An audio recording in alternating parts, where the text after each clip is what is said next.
Kemudian Yahudi yang mana? Kita tahu bahwa di Israel itu ada sekitar seluruh penduduk Israel ada sekitar hampir 80% orang Israel yang Yahudi. Pertanyaan dua saja, mestinya kan serangan saya dijawab dulu ya. Iya, sudah saya jawab. Sudah dijawab Pak. Bu yang EPP mengutip dan semua menunjuk pada Yesus. Saya bicara dalam perspektif Yudaisme, makanya saya tanya Bapak bahwa itu benar nggak PP. Saya akan bertanya satu persatu kepada Bapak.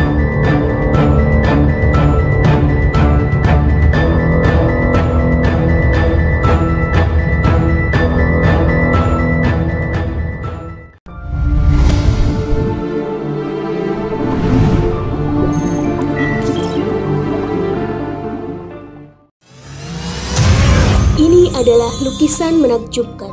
Lukisan indahnya Kabupaten Kepulauan Sangihe. Dilukis dengan sangat hati-hati dan diselesaikan selama berbulan-bulan. Dilukis oleh seniman yang pernah diundang langsung oleh Raja Salman. Dilelang dengan harga 10,5 juta saja, yang dananya 100% kami gunakan untuk pembangunan Masjid Terpadu Hagia Sophia, Kota Malang. Dan berdirilah benteng yang sederhana awal untuk mengabarkan kebenaran rahmatan lil alamin.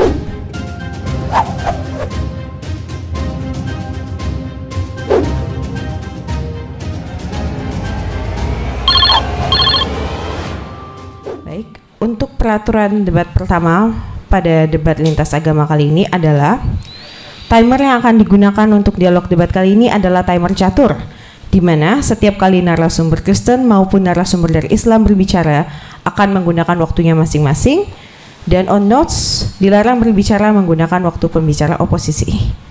Kedua, bagi narasumber yang ingin pergi ke kamar kecil selama prosesi debat berlangsung diperbolehkan, asal memberitahu kepada saya moderator terlebih dahulu ingin pergi, namun dilarang untuk membawa alat komunikasi apapun. Baik, peraturan ketiga adalah debat kali ini kita akan mengaplikasikan teknik interupsi, di mana teknik interupsi adalah ketika narasumber Kristen maupun Islam sedang berbicara, narasumber oposisi mempunyai hak untuk mengangkat tangan untuk mengajukan interupsi terhadap pernyataan ataupun terhadap dokumen apapun yang diberikan oleh pihak oposisi, di mana interupsi yang diajukan oleh pihak pengaju boleh diterima atau boleh ditolak. Jadi ini adalah hak sang narasumber yang diberikan interupsi ini untuk menolak ataupun menerima. Jika interupsi diterima, maka pihak oposisi mempunyai waktu 30 detik untuk membantah argumen narasumber. Jadi interupsi ini hanya untuk membantah jika ada pernyataan yang tidak disetujui, dan waktunya hanya sekitar 30 detik. Jika melebihi dari 30 detik. Dengar gimana ya? Bagaimana Pak? Kalau misalnya saya tidak dengar kata-katanya, saya apa gitu, boleh enggak? Kalau tidak mendengar boleh apa, tapi paling hanya bisa meminta untuk mengulangi kalimat pendek, tapi tidak keseluruhannya dari awal Pak. Iya. Bisa ya? Kalau terus iya. Dari awal kalau kurang mungkin langsung aja. Langsung saja Pak. Okay. Iya. Mungkin kalau yang sudah kecil, Bapak boleh langsung bilang maaf, boleh suaranya dibesarkan, jadi tidak sampai hilang seluruhnya. Begitu ya Pak ya? Didekatkan aja Bu. Ya. Iya. Oke. Dekatkan ya. Mudah-mudahan keras. Betul. Oke, nah sekarang mohon diperhatikan bahwa pengajuan interupsi harus dilakukan hanya dengan mengangkat tangan ya Pak ya. Jadi kalau ingin menginterupsi bukan untuk tidak dengar ya Pak ya, tapi ingin menginterupsi pernyataannya ataupun dengan Ibu Etika juga harus mengangkat tangan terlebih dahulu dan dilarang langsung berbicara sebelum interupsi tersebut diterima bagi kedua belah pihak. Baik, apa ini bisa disetujui?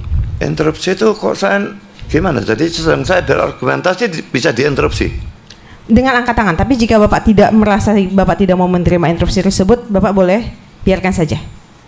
Jadi bukan keputusannya di moderator, bukan? Bukan, keputusannya di narasumber. Jadi narasumber yang mengambil keputusan. Baik Pak? Ya, saya kira sebaiknya ya tidak interupsi pada saat bicara ya. Iya, itu kenapa saya tidak memperbolehkan untuk berbicara, hanya boleh mengangkat tangan. Ya, oke. Ya, oke, baik. Untuk bagian ini sudah bisa mengerti ya, untuk Ibu Etika dan Pak Budi.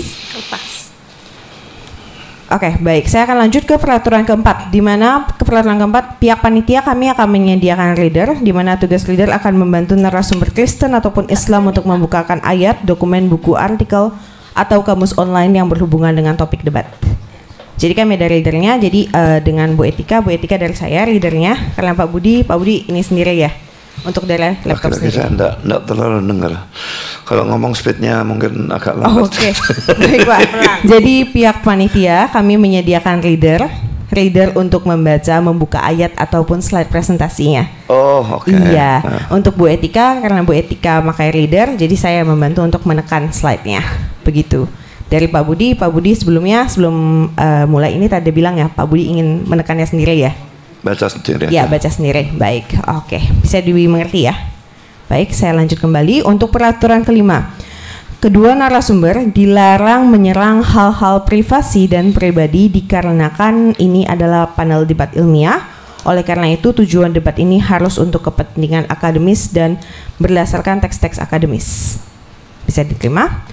Yang selanjutnya keenam, seluruh penonton dilarang menyiarkan live streaming kecuali panitia yang menyelenggarakan. Bagi yang menyelenggarakan akan diberikan 1 kali teguran. Namun jika pelanggar tidak mengindahkannya, maka dengan berat hati akan kami keluarkan dari ruangan debat untuk menjaga kelancaran dari debat tersebut. Selanjutnya yang ketujuh, untuk pihak-pihak yang membuat sambungan relay tanpa seizin panitia akan ditegur. Yang kedelapan, sebelum acara debat lintas agama dimulai, kedua belah pihak akan memberi doa pembuka, di mana tadi kita sudah doa bersama ya, jadi ini kita skip. Yang kesembilan, seusai debat, kedua belah pihak wajib bersalaman, foto bersama, dan mohon untuk tidak meninggalkan ruangan debat hingga acara debat ini sudah ditutup dengan formal. Ke-10, bagi peserta yang ingin menunjukkan buku kepada narasumber lain atau sesama narasumber ingin menunjukkan suatu dokumen atau suatu buku yang menghampiri narasumber oposisi, diperbolehkan, namun harus dengan cara yang baik dan sopan. Kemudian seluruh acara ini tidak memungut biaya apapun. Apabila ada pihak yang memungut biaya atas dasar apapun, mohon jangan direspon karena bukan dari pihak panitia penyelenggara debat lintas agama ini. Ke-12, kedua narasumber dilarang meninggalkan tempat duduk hingga acara debat ditutup dan diselesaikan, kecuali tadi ada pengecualian jika ingin kamar kecil selama tidak membawa alat elektronik apapun. Ke-13, Kita cuma bawa 2 HP ya. Iya, baik. Ya, jadi Siap, ada Pak. lagi nih. Siap Bapak. Baik, sekarang yang ke-13 untuk peraturan terakhir, di mana kedua narasumber dilarang untuk membuka WhatsApp ataupun media komunikasi online lainnya selama prosesi debat berlangsung. Kedua narasumber berhak untuk menunjuk seorang pengawas dari sisi masing-masing untuk mengawasi kedua belah pihak jika diinginkan. Saya ada bahan-bahannya di HP. Kalau di HP selama bukan di WhatsApp dan media komunikasi tidak apa-apa Pak? Di WhatsApp. Apa bisa di-copy dulu Pak ke Word ataupun yang lain? Jadi tidak membaca WhatsApp Pak? Nggak bisa. Nggak bisa ya? Soalnya kemarin malam baru dikasih tahu. Jadi ini kan sudah dari dulu waktu debat dengan Don Ritan sudah ada di situ. Oke. Untuk membaca materinya ya Pak ya? Iya. Oke. Tapi itu tertentu saja kalau teman. Hanya untuk bagian membaca materi Iya, tapi ya Pak ya. Jika sebentar untuk membaca materi ya selama kalau saya masih bisa melihat dari sini masih nggak apa-apa sih.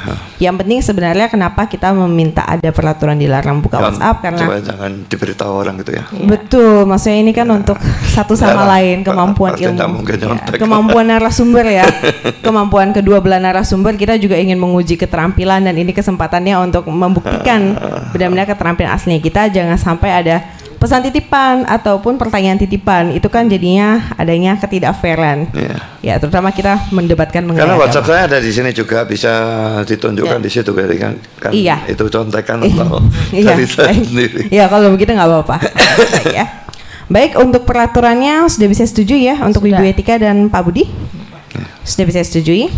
Baik. Oke. Nah, sebelum kita mulai untuk pembukaan presentasi dan debatnya akan dibuka dengan pemaparan Dari ide dulu. presentasi. Betul, akan ada pemaparan dari masing-masing, di mana tadi kita sudah setuju ya Pak ya, yang mulai pertama duluan Bu Etika dan Pak Budi ingin meminta untuk dibacakan dulu ya untuk Yesaya 53 isi ayatnya apa. Baik, maka saya akan bacakan dulu Yesaya 53 dari ayat pertama sampai ayat ke-12. Oke, Yesaya 52 ayat ke-13. Sesungguhnya hambaku akan berhasil, ia akan ditinggikan, disanjung dan dimuliakan. 14. Seperti banyak orang akan tertegun melihat dia, begitu buruk rupanya, bukan seperti anak manusia, bukan seperti manusia lagi, dan tampaknya bukan seperti anak manusia lagi. 15. Demikianlah ia akan membuat tercengang banyak bangsa. Raja-raja akan mengatuk mulutnya melihat dia, sebab apa yang tidak diceritakan kepada mereka akan mereka lihat, dan apa yang tidak mereka dengar akan mereka pahami. Yesaya 53 ayat 1.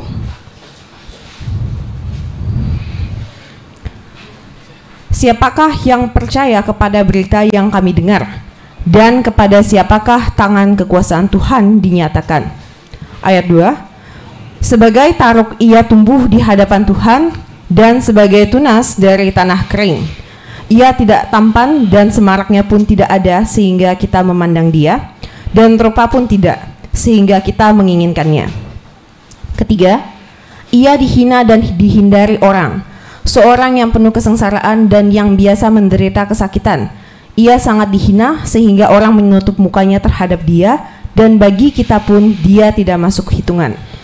Keempat, tetapi sesungguhnya penyakit kita lah yang ditanggungnya, dan kesengsaraan kita yang dipikulnya. Padahal kita mengira dia kena tulah, dipukul dan ditindas Allah. 5. Tetapi dia tertikam oleh karena pemberontakan kita, dia diremukkan oleh karena kejahatan kita, ganjaran yang mendatangkan keselamatan bagi kita ditimpakan kepadanya, dan oleh bilur-bilurnya kita menjadi sembuh. 6. Kita sekalian sesat seperti domba, masing-masing kita mengambil jalannya sendiri, tetapi Tuhan telah menimpakan kepadanya kejahatan kita sekalian. 7. Dia dianiaya, tetapi dia membiarkan diri ditindas dan tidak membuka mulutnya, seperti anak domba yang dibawa ke pembantaian. Seperti induk domba yang keluh di depan orang-orang yang menggunting bulunya, ia tidak membuka mulutnya. 8. Sesudah penahanan dan penghukuman ia terambil, dan tentang nasibnya siapakah yang memikirkannya? Sungguh ia terputus dari negeri orang-orang hidup, dan karena pemberontakan umatku ia kena tulah. 9. Orang menempatkan kuburnya di antara orang-orang fasik, dan dalam matinya ia ada di antara penjahat-penjahat. Sekalipun ia tidak berbuat kekerasan, dan tipu tidak ada dalam mulutnya. 10. Tetapi Tuhan berkehendak meremukkan dia dengan kesakitan. Apabila ia menyerahkan dirinya sebagai korban penebus salah, ia akan melihat keturunannya, umurnya akan lanjut, dan kehendak Tuhan akan terlaksana olehnya. 11. Sesudah kesusahan jiwanya, ia akan melihat terang dan menjadi puas. Dan hambaku itu sebagai orang yang benar akan membenarkan banyak orang oleh hikmatnya, dan kejahatan mereka dia pikul. 12. Sebab itu aku akan membagikan kepadanya orang-orang besar sebagai rampasan, dan ia akan memperoleh orang-orang kuat sebagai jarahan, yaitu sebagai ganti karena ia telah menyerahkan nyawanya ke dalam maut, dan karena ia terhitung di antara pemberontak-pemberontak, sekalipun ia menanggung dosa banyak orang dan berdoa untuk pemberontak-pemberontak. Baik, sekian untuk Yesaya 53. Sekarang akan dimulai dari Ibu Etika. Ibu Etika, dipersilakan. Jadi di dalam Yesaya 53 nanti kita akan menemui kata-kata hamba, hambaku ya. Contohnya adalah kita lihat di sini Yesaya 1 yang 4189 ya. Tetapi engkau, hai Israel, hambaku, hai Yakub yang telah kupilih ya. Kemudian engkau adalah hambaku Israel, aku akan menyatakan keagungan olehmu. Kemudian kita lanjutkan. Jadi kata hamba ini sangat sering juga berhubungan dengan bangsa Israel, walaupun bisa dengan yang lain. Nah, selanjutnya kita akan menunjukkan bahwa dalam kitab Yesaya ini ada, dan seluruh kitab Tanakh ya, itu ada penggunaan yang interchangeable antara bentuk tunggal untuk merujuk kepada bentuk jamak ya. Bentuk jamak untuk ketunggal secara bergantian. Boleh diambilkan. Jadi misalnya di kata ini saya tunjukkan ya. Ketika Israel masih muda ya, kukasihi dia, dan dari Mesir kupanggil anakku itu. Ya, jadi ketika Israel masih muda, itu menunjukkan bangsa Israel ya, itu sudah biasa. Ini bentuk puitis yang memang ada dalam setiap bahasa, mempunyai keunikan sendiri-sendiri. Misalnya lagi, Israel ialah anakku yang sulung. Bukan berarti cuma satu orang Israel, tapi seluruh bangsa Israel, ya. Kemudian kita lihat juga di Hosea, padahal akulah yang kita ke Yesaya 4:10 dulu. Kamu inilah saksi-saksiku, demikian firman Tuhan, dan hambaku yang telah kupilih. Kita lihat dari kata jamak saksi-saksiku, kemudian menjadi hambaku, ya, untuk seluruh bangsa Israel, ya. Kemudian kita lihat juga Hosea 11:3, padahal akulah yang mengajar Efraim berjalan. Kita tahu Efraim ini anak Nabi Yusuf, ya, Yosef, Manasye dan Efraim. Efraim ini suku yang besar. Nah, bukan berarti Tuhan mengajak satu orang Efraim berjalan, karena Efraim adalah nama lain dari kerajaan Israel Utara. Nah, maksudnya seluruh bangsa Israel Utara ini adalah dalam bimbingan Tuhan, ya. Dan ini sering sekali dipahami bahwa setiap dia itu harus satu orang, padahal tidak. Khususnya dalam ada di Yeremia, ada juga di Yesaya, ya. Selalu menggunakan interchangeable, bentuk tunggal he untuk merujuk pada kolektif, ya. Jadi ini harus dipahami. Kemudian kita lanjutkan, kapan, when, ya. Peristiwa ini itu Yesaya 52, 13, 14, 15, dan Yesaya 53 itu sebetulnya when, ya. What, when, and who's speaking. Itu perlu sekali paham. Kapan terjadinya, apa yang terjadi di sana, dan siapa yang bicara. Ini sangat penting untuk mengetahui maknanya, ya. Dan karena itu sangat penting sebenarnya merujuk ke teks asli yang berbahasa Ibrani, ya. Nah, kita tahu sebelum saya masuk ke sini, Israel ini kan sedang menantikan Mesias, ya, yang akan datang di akhir zaman. Mesias Israel sama dengan yang dipercaya oleh saudara-saudara kita yang Kristen, bahwa Yesus akan datang di akhir zaman juga, ya. Nah, bedanya dalam Mesias itu, tanda-tanda Mesias dalam perspektif Judaisme itu lebih banyak ditunjukkan dengan tanda-tanda zamannya waktu Mesias itu datang, ya. Bukan dengan ciri-ciri. Dalam agama Kristen kan ciri-cirinya bahwa Yesus ini begini dari suku Yehuda dan sebagainya, ciri-cirinya. Kemudian kalau dalam Judaisme itu tanda-tanda zamannya pada saat Mesias datang. Kalau Mesiasnya tidak terlalu diekspos. Jadi kalau kita buat lingkaran, tanda-tanda itu ada di A untuk tanda-tanda zaman pada saat Mesias datang. Kemudian pada B itu ciri-ciri Mesiasnya. Jadi kecil sekali informasi tentang Mesiasnya, tapi tanda-tanda zamannya itu sangat informatif. Kita lanjut. Nah, itu banyak sekali ayat-ayat yang menunjukkan Messianic Age, zaman Mesias, ya. Itu sebenarnya puluhan, cuman saya ambil beberapa saja untuk menunjukkan bahwa begitu banyak tanda-tanda Messianic Age, zaman Mesias nanti, yang Mesias yang ditunggu-tunggu oleh orang-orang Yahudi saat ini, ya. Kita lanjut. Ciri-ciri apa aja pada saat zaman Mesias tadi? Ciri-cirinya adalah ingathering orang-orang Israel. Jadi ciri-ciri nanti pada saat Mesias itu datang, itu ingathering the Jewish people. Jadi seluruh bangsa Israel yang sekarang masih tersebar di seluruh dunia akan berkumpul semua di tanah Israel. Ini perspektif mereka, ya. Saya sebagai muslimah menyampaikan apa yang ada di tanah, ya. Nah, kemudian itu berdasarkan Yeremia 33. Kemudian apalagi tanda-tandanya pada saat Mesias datang?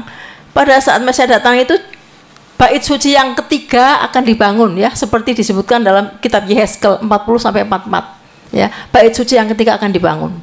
Otomatis sistem korbanot akan berlaku lagi yang sekarang tidak berlaku, karena korbanot sekarang tidak berlaku. Begitu bait suci kedua dihancurkan, kan tidak ada korbanot dilaksanakan oleh orang-orang Yahudi Masoret. Kenapa? Karena syarat korbanot harus ada di bait suci. Kalau tidak ada di bait suci, tidak sah, ya. Kemudian apalagi tanda-tandanya seperti Yehezkel itu, semua orang di seluruh dunia akan tahu Torah, ya, akan percaya pada satu Tuhannya orang Yahudi. Semua orang di dunia hanya percaya satu agama, satu Tuhan, dan Israel akan menjadi sebuah negara yang menjadi kerajaan, pemimpin spiritual di seluruh dunia. Semua manusia di dunia, siapapun akan mengenal Torah, ya. dalam porsi masing-masing. Tentu seorang Yudaisme dengan seorang yang goyim ya non Yahudi akan berbeda cara praktek Torahnya ya.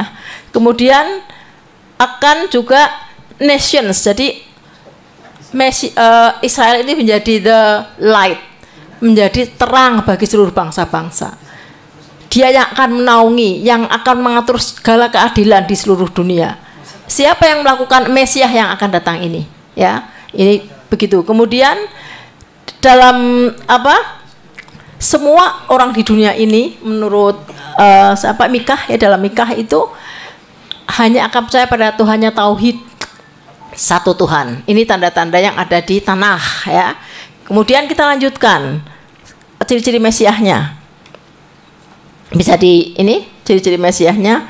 Nah, ciri-ciri Mesiasnya itu adalah dia seorang yang tidak divine, bukannya nih.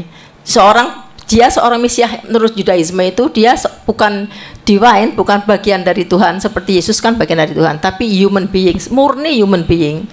Benar-benar manusia biasa yang berasal dari kedua adalah David ya. David dari klan Lehem. Tadi suku Yehuda ini banyak klan ya, seperti juga suku Lewi kan ada Bani Gerson, Bani Kehat, Bani Harun ya. Ini sama di Yehuda itu ada klan yang namanya Lehem. Mungkin sudah untuk pemaparannya sekian menit, boleh digiliran untuk Pak Budi. Oh ya, boleh. Jadi tadi sudah tanda-tanda Mesias. Kemudian who speaks ya, siapa yang bicara. Kita lihat bahwa seperti yang dibacakan tadi ayat 15, tapi sekarang banyak bangsa dibuatnya heran, raja-raja membisu karena tercengang. Mereka akan melihat dan mengerti yang sebelumnya tidak mereka ketahui ya. Jadi lanjutkan ke yang pertama, Yesaya yang pertama. Jadi dalam ayat 1 itu disebutkan, siapakah yang percaya kepada berita yang kami dengar, dan kepada siapakah tangan kekuasaan Tuhan dinyatakan. Jadi yang pertama ini benar-benar raja itu speechless ya. Dia menutup tangannya, dia tidak tahu harus bicara apa. Ternyata ini yang ngomong raja-raja 1-9, bangsa-bangsa dan raja-raja. Mereka sangat speechless, sangat malu, sangat shock. Ternyata bangsa Israel yang selama ini mereka anggap tidak rendah, yang anggap tidak itu orang-orang yang salah, yang tegar tengkuk, ternyata mereka yang benar-benar memiliki Tuhan yang benar, gitu aja ya. Nah itu mereka akan menjadi ditinggikan nantinya. Tetapi di ayat-ayat selanjutnya disebutkan bahwa pertama dia dihina dulu, menanggung kesalahan orang lain dan sebagainya, sampai akhirnya di ayat 11 Tuhan memberikan reward ya, dan hadiah dan reward atas kesabaran bangsa Israel nanti yang akan mereka terima pada akhir zaman, pada masa Mesias. Itu yang saya sampaikan. Terima kasih waktunya. Tadi dikutip beberapa ayat dari Yesaya tentang dan menunjuk kepada Israel. Ini kembali seperti debat dengan Donditan tempo hari ya. Jadi Yesaya, kata hambaku di dalam Yesaya ini saya tunjukkan di sini ya. Yesaya 20 ayat 3 itu hambaku itu menunjuk pada Yesaya. Lalu ayat 20-nya hambaku menunjuk pada Eliakim. Lalu ayat pasal 37 ayat 35 Daud, ini hambaku. Lalu Yesaya 41 ayat 8, hai Israel hambaku. Jadi menunjuk pada Israel. Jadi 41 ayat 9, engkau hambaku. Mungkin ini menuju pada Yesaya sendiri. Pasal 42 ayat 1, hambaku yang kupegang. Mungkin menuju pada Yesaya sendiri. Lalu jadi saya kira saya tidak usah bacakan semua. Hanya beberapa ayat saja sudah kelihatan bahwa kata hambaku itu bisa menunjuk pada bermacam-macam orang. Jadi tidak bisa kita hanya memilih-milih untuk menunjuk pada Israel ya. Lalu kalau dikatakan bahwa menurut Yahudi Mesias itu bukan divine, itu Yahudi yang mana? Jadi kan kalau Yahudi yang tidak percaya kepada Kristus, ya tentu saja mereka percaya seperti itu. Tapi kalau Yahudi yang percaya, ini beda sekali. Ini saya di sini ada buku tafsiran yang dibuat oleh seorang Yahudi. Ini bisa dilihat di sini ya, Jewish New Testament Commentary. Jadi dia mengatakan di sini, in that it is an effort to force the obvious reference to Yeshua, the eternal Son of God. Jadi Yahudi ini karena dia Yahudi Kristen, dia percaya bahwa Yesua atau Yesus itu adalah anak Allah yang kekal, dan itu jelas menunjukkan keilahian. Dari Yahudi yang mana gitu loh. Saya akan menunjukkan bahwa ayat-ayat dari Yesaya pasal 53 itu dikutip dalam Perjanjian Baru. Kan debat kita ini berdasarkan seluruh Alkitab ya, bukan hanya PL ya. Jadi Perjanjian Baru itu mengutip banyak sekali ayat-ayat dari Yesaya 53, dan ini akan saya tunjukkan di sini ya. Yesaya 53 ayat 1 dikutip dalam Yohanes 12:38 dan Roma 10 ayat 16. Dan keduanya menunjuk pada Yesus. Ini Yesaya 53 ayat 1. Siapakah yang percaya kepada berita yang kami dengar, dan kepada siapakah tangan kekuasaan Tuhan dinyatakan? Lalu Yohanes 12:37-38, itu ayat 38-nya, tapi untuk melihat konteksnya saya baca 37 ya. Dan meskipun Yesus mengadakan begitu banyak mujizat di depan mata mereka, namun mereka tidak percaya kepadanya, supaya genaplah firman yang disampaikan oleh Nabi Yesaya. Tuhan, siapakah yang percaya pada pemberitaan kami, dan kepada siapakah tangan kekuasaan Tuhan dinyatakan? Bagian yang warna merah ini jelas sama dengan yang di atas pas Yesaya 53:1 ya. Lalu Roma 10 ayat 16. Tapi tidak semua orang telah menerima kabar baik itu. Yesus sendiri berkata, Tuhan, siapakah yang percaya pada pemberitaan kami? Laki-laki ini mengutip dari ayat 1 ya. Dalam LAI itu tidak akan menerima, tapi Alkitab bahasa Inggris mentaati atau menerima atau memperhatikan ya, nggak terlalu berbeda. Sekarang Yesaya 53 ayat 4 itu dikutip dalam Matius 8 ayat 17, dan laki-laki ditujukan kepada Yesus. Ini saya bacakan ayat 4-nya dulu. Tapi sesungguhnya penyakit kita lah yang ditanggungnya, dan kesengsaraan kita yang dipikulnya. Padahal kita mengira dia karena tulah, dipukul dan ditindas Allah. Nah, Matius 8 ini sebetulnya ayat 17-nya, tapi supaya lihat konteksnya, saya baca mulai ayat 16. Menjelang malam dibawalah kepada Yesus banyak orang yang kerasukan setan, dan dengan sepatah kata Yesus mengusir roh-roh itu, dan menyembuhkan orang-orang yang menderita sakit. Hal itu terjadi supaya genaplah firman yang disampaikan oleh Nabi Yesaya. Dialah memikul kelemahan kita, dan menanggung penyakit kita. Lalu Yesaya 53 ayat 5b, ayat 6a, dan ayat 9b. Itu dikutip dalam 1 Petrus 2 ayat 22-25, dan laki-laki ditujukan kepada Yesus. Saya bacakan ayat 5b, 6a, 9b. Tapi dia tertikam oleh karena pemberontakan kita, dia diremukkan oleh karena kejahatan kita. Ganjaran yang mendatangkan keselamatan bagi kita ditimpakan kepadanya, dan oleh bilu-bilunya kita menjadi sembuh. Bilu-bilunya kita menjadi sembuh jelas dari ayat yang ke-5b ya. Lalu ayat 6a, kita sekalian sesat seperti domba, masing-masing kita mengambil jalan sendiri, tapi Tuhan telah menimpakan kepadanya kejahatan kita sekalian. Lalu ayat 9b, orang menempatkan kuburnya di antara orang-orang fasik, dan dalam hatinya ia ada di antara penjahat-penjahat, sekalipun ia tidak berbuat kekerasan dan tipu tidak ada dalam mulutnya. Dan ini semua dikutip di dalam 1 Petrus 2 ayat 22-25. Laki-laki tujukan pada Yesus ya. Ia tidak berbuat dosa dan tipu tidak ada dalam mulutnya. Ini dari ayat 9b. Ketika ia dicaci maki, ia tidak membalas dengan mencaci maki. Ketika ia menderita, ia tidak mengancam, tapi ia menyerahkannya kepada Dia yang menghakimi dengan adil. Ia sendiri telah memikul dosa kita dalam tubuhnya di kayu salib, supaya kita yang telah mati terhadap dosa hidup untuk kebenaran. Oleh bilu-bilunya kamu telah sembuh. Ini dari ayat 5b. Sebab dahulu kamu sesat seperti domba. Ini dari ayat 6a. Tapi sekarang kamu telah kembali pada gembala dan pemelihara jiwamu. Lalu selanjutnya Yesaya 53 ayat 7 dan 8 dikutip dalam Kisah 8 32-33, dan ditujukan kepada Yesus lagi ya. Saya bacakan Yesaya 53 7 dan 8. Dia dianiaya, tapi dia membiarkan diri ditindas dan tidak membuka mulutnya, seperti anak domba yang dibawa ke pembantaian, seperti induk domba yang keluh di depan orang-orang menggunting bulunya. Ia tidak membuka mulutnya. Sesudah penahanan dan penghukuman ia terambil, dan tentang nasibnya siapakah yang memikirkannya? Sungguh ia terputus dari negeri orang-orang hidup, dan karena pemberontakan umatku ia kena tulah. Nah, sekarang Kisah Rasul pasal 8 ini saya baca agak panjang, padahal yang saya butuhkan mestinya cuma 32 dan 33 ya. Jadi ini yang tidak perlu saya bacakan, cuma yang warna merah ini ya, dari kitab Nabi Yesaya dalam ayat 28 akhir. Lalu Filipus ini bicara dalam ayat 30 ini kitab Nabi Yesaya lagi. Lalu ayat 32, nas yang dibacanya itu berbunyi sebagai berikut. Seperti seekor domba ia dibawa ke pembantaian, dan seperti anak domba yang keluh di depan orang-orang yang menggunting bulunya, demikianlah ia tidak membuka mulutnya. Dalam kehinaannya berlangsunglah hukumannya. Siapakah yang akan menceritakan asal-usulnya? Sebab nyawanya diambil dari bumi. Lalu dalam ayat yang terakhir dari 35, maka mulailah Filipus berbicara dan bertolak dari nas itu.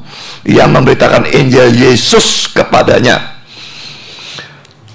Lalu Yesaya 53:12 dikutip dalam Lukas 22 ayat 37 dan ditujukan pada Yesus. Saya bacakan ayat 12-nya, sebab itu aku akan membagikan kepadanya orang-orang besar sebagai rampasan, dan ia akan memperoleh orang-orang kuat sebagai jalan, yaitu sebagai ganti karena ia telah menyerahkan nyawanya ke dalam maut, dan karena ia terhitung di antara pemberontak-pemberontak, sekalipun ia menanggung dosa banyak orang dan berdoa untuk pemberontak-pemberontak. Dari yang saya tekankan, ia terhitung di antara pemberontak-pemberontak. Dalam Lukas 22 ayat 37, sebab aku berkata kepada kamu bahwa nas kitab suci ini harus digenapi padaku. Ia akan terhitung di antara pemberontak-pemberontak, sebab apa yang tertulis tentang aku sedang digenapi. Jadi di sini kita melihat banyak sekali ayat-ayat dari Yesaya pasal 53 yang dikutip dalam Perjanjian Baru, dan semua menunjuk kepada Yesus. Sekian. Baik, saya jawab. Menurut siapa bahwa hamba itu harus Israel? Berdasarkan konteks. Jadi konteksnya memang dalam Yesaya 53 mengacu pada Israel, karena di Yesaya 52 persis di 12 ya. Jadi Yesaya 52 itu kan mulai dari 13. 12-nya itu Tuhan akan bersama-sama menyertai kamu di barisan paling belakang, hai Israel ya. Kemudian Yesaya 54 juga bicara tentang Israel. Selanjutnya, kita kan tahu zaman sebelumnya kan dalam kitab Yesaya itu sebenarnya tidak ada penomoran. Jadi dalam The Dead Sea Scrolls itu berupa gulungan-gulungan yang tidak ada nomor, tidak ada halaman, tidak ada chapternya. Nah, bagaimana mungkin dari 52, 5 dan sebelumnya, kemudian 54 tentara Israel tiba-tiba tidak bicara tentang Israel. Nah, kemudian Yahudi yang mana? Kita tahu bahwa di Israel itu ada sekitar seluruh penduduk Israel, ada sekitar hampir 80% orang Israel yang Yahudi, baik yang taat atau yang tidak. Ada 2%, kurang 1,9% adalah Yahudi Mesianik, ya, Yahudi yang mengikuti Yesus. Jadi ada juga Yahudi yang Islam, namanya Yahudi Islam, Jews for Allah ya. Jadi dia punya website masing-masing. Nah, mereka itu sebagian besar orang Yahudi ya, dia mempercayai tanah sesuai dengan teks mereka. Teks yang mereka pahami dalam bahasa asli, bahasa Ibrani. Nah, kemudian kalau toh Mesianik tidak percaya, memang ada 2%. Yahudi Mesianik yang banyak itu di Philadelphia, pusatnya pun di sana, di Amerika, di mana orang-orang Yahudi yang di sana pada umumnya tidak paham bahasa Ibrani, tidak paham tanah mereka. Nah, orang Yahudi yang memang mengimani tanah ya yang berpendapat demikian. Nah, saya sekarang bertanya kepada Pak Budi bergantian. Yang ayat nomor 2 kan, sebagai taruk ia tumbuh di hadapan Tuhan, dan sebagai tunas dari tanah kering ia tidak tampan, dan semaraknya pun tidak ada sehingga kita memandang dia. Dari mana kalau kita ini merujuk Yesus? Apakah ada ayat yang menyebutkan Yesus dari tanah, tumbuh dari tanah yang kering, atau dia tidak tampan? Pertanyaan dua saja. Mestinya kan serangan saya dijawab dulu ya. Iya, sudah saya jawab. Sudah dijawab, Pak. Bu yang Etika ayat PB, ayat PB yang mengutip dan semua menunjuk pada Yesus. Saya bicara dalam perspektif Yudaisme. Jadi tanah ini merupakan sudah final. Nanti makanya saya tanya Bapak bahwa itu benar nggak PB. Saya akan bertanya satu persatu kepada Bapak. Karena yang dikutip di PB itu banyak manipulasi terjemahan di situ. Dan harus saya bongkar satu-satu, Pak. Tidak mungkin semuanya. Makanya saya tanya Bapak, di mana Yesus tumbuh di tanah kering? Maksudnya apa? Kalau untuk terapan Yesus itu bagaimana? Ya, monggo. Tapi kita sepakat debat kita ini berdasarkan Alkitab kan ya? Iya. PL maupun PB kan? Iya. Nah ya. Dari serangan saya itu satunya. Kata taruk dan kata tunas ya, yaitu yang saya soroti dulu ya. Tanah kering. Hah? Tumbuh di tanah kering. Iya ya. Saya tak soroti dulu tanah taruk itu tanaman lembut ya, dalam terjemahan Inggris, atau tanaman muda. Tunas itu dalam Alkitab bahasa Inggris diterjemahkan root atau akar ya. Dalam banyak Bagian ini tanaman muda ini menunjuk kepada Yesus sendiri, karena Yesus digambarkan sebagai tunas ya. Dan itu ada dalam Yeremia 23 ayat 5 dan 6. Sesungguhnya waktunya akan datang, demikianlah firman Tuhan, bahwa aku akan menumbuhkan tunas adil bagi Daud. Tunas adil bagi Daud ini pasti Yesus ya. Ia akan memerintah sebagai raja yang bijaksana dan akan melakukan keadilan dan kebenaran di negeri. Dalam zamannya Yehuda akan dibebaskan dan Israel akan hidup dengan tentram. Dan inilah namanya yang diberikan orang kepadanya, Yahweh keadilan kita. Jadi Yesus disebut sebagai dengan nama ilahi ya Yahweh, proper name ini ya. Jadi ini jelas menunjuk pada Yesus. Lalu dalam Yesaya 4 ayat yang kedua, pada waktu tunas yang ditumbuhkan Tuhan akan menjadi kepermainan dan kemuliaan, dan hasil tanah menjadi kebanggaan dan kehormatan bagi orang-orang Israel yang terluput ya. Jadi tunas ini berulang kali Yesus disebut dengan istilah tunas. Lalu Yesaya 11 ayat 1, suatu tunas akan keluar dari tunggul Isai. Isai bapaknya Daud ya. Jadi pasti ini keturunan dari Daud. Dan taruk yang akan tumbuh dari pangkalnya akan berbuah, roh hikmat akan ada padanya dan sebagainya. Ini jelas laki-laki tentang Yesus. Juga sekarang kalau mengatakan Yesus itu tanaman muda, itu maksudnya kalau tanaman tua atau besar, misalnya pohon beringin besar begitu, sudah tentu tanaman itu kuat sekali. Kita boleh mukul, tendang, dorong, dia akan tetap bertahan. Tapi tidak demikian dengan tanaman muda yang bertumbuh. Dia sangat lemah dan mudah mati. Kalau kita menendang, menginjak, mencabut, dia segera mati. Demikianlah keadaan Yesus pada waktu dia datang ke dunia itu untuk pertama kali. Ia tidak datang sebagai tanaman besar. Ia tidak datang dengan keperkasaan, kekuatan, dan kemuliaan. Tapi sebaliknya datang sebagai bayi yang lemah, yang secara logika setiap saat bisa sakit dan bahkan mati. Lalu Herodes ingin membunuh dia, sehingga Yusuf dan Maria terpaksa membawanya mengusir ke Mesir. Kalau terlambat lari, dia pasti dibunuh dan mati. Jadi pada waktu Yesus sudah melayani, dia dibenci juga dan dimusuhi oleh tokoh-tokoh agama dan berulang kali mau dibunuh. Jadi dia kelihatan lemah dan mudah mati. Tapi anehnya, dalam kenyataannya dia tidak bisa musnah. Kalaupun memang akhirnya dia ditangkap, disalibkan dan mati, tapi dia tetap tidak musnah karena dia bangkit kembali pada hari ketiga dan hidup selama-lamanya. Lalu selanjutnya tanaman muda itu dikatakan akarnya ada di tanah kering, tapi dia tetap bertumbuh.